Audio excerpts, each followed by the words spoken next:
Bonjour, bienvenue à cette nouvelle vidéo avec une recette pour un plat simple à réaliser, équilibré et qui invite au voyage.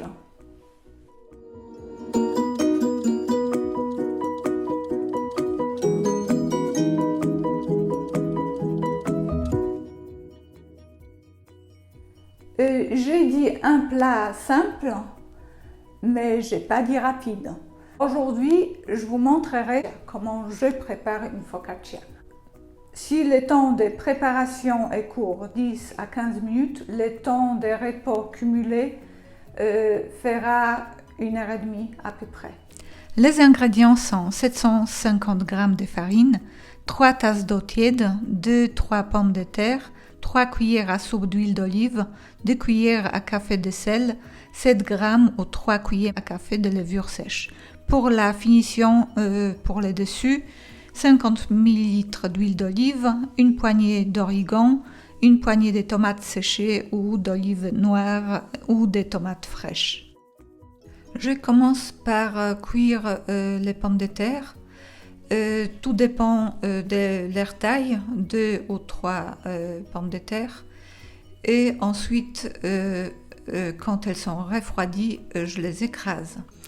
Pas besoin d'outils sophistiqués, une simple fourchette suffit. Ensuite, je passe à la préparation principale.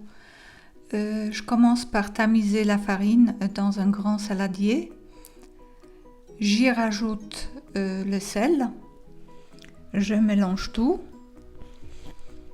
Je fais un petit puits au milieu et j'y mets ma préparation des pommes de terre.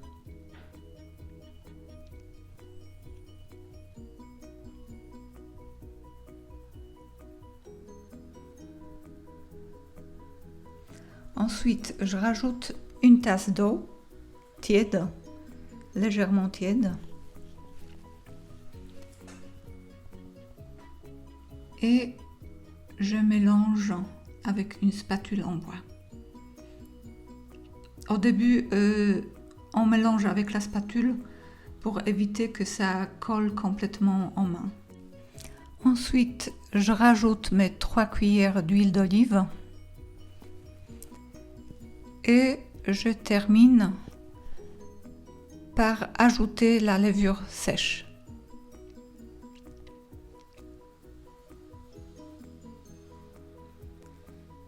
De nouveau, je mélange tout avec la spatule, mais maintenant, on doit vraiment finir par tout bien relier. Donc, en mélangeant, on regarde un peu la consistance et au fur et à mesure, on rajoute de l'eau tiède, légèrement tiède.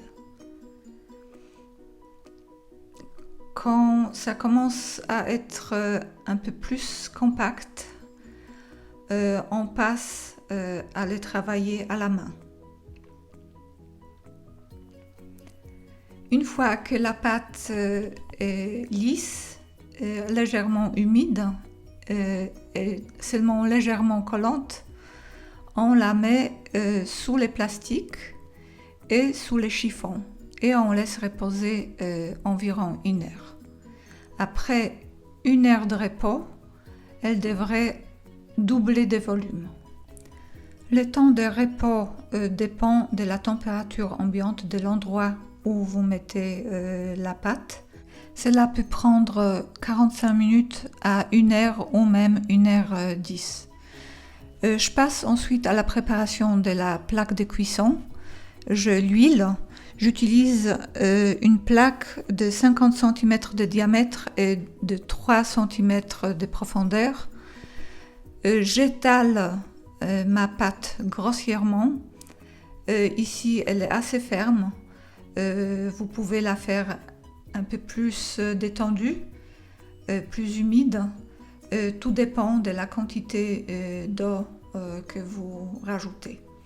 Donc, je l'étale et ensuite je la couvre du papier de cuisson et de la serviette, un peu plus épaisse cette fois-ci, et je la laisse se reposer, se détendre pendant 20 minutes.